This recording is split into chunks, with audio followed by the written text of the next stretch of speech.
3 দিন ধরে যে বাড়িতে মেয়ের বিয়েতে ছেলের বিয়েতে যে ডেকসেট বাজাইলেন কারে খুশি করার জন্য?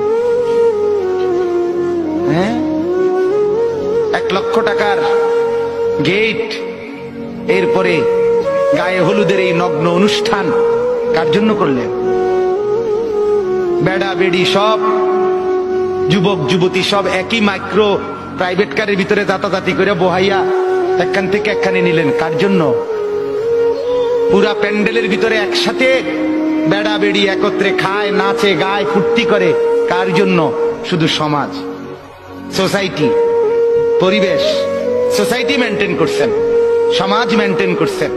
ছেলেরা চাইছে, মেয়েরা চাইছে, বাচ্চারা চাইছে, এতে হেতে চাইছে, তো মালিক তিনি কি চাইছিল? ওনার কথা মনে হয় নাই? রাসূল সাল্লাল্লাহু আলাইহি সাল্লাম তার কথা মনে হয় নাই? বলেন, কিয়ামতের দিন নবী সাল্লাল্লাহু আলাইহি ওয়াসাল্লামের কাছে কোরআনে আছে, ফাকাইফা ইযা জিনা মিন কুল্লি উম্মাতিন বিশাহীদ ওয়া জিনা বিকা আলা হাউলা'i শাহীদা। নবীকে বলছে আল্লাহ, বন্ধু আপনার উম্মতের প্রত্যেকের আমলনামা আমি আপনার হাতে দেখাবো, আপনার হাতে,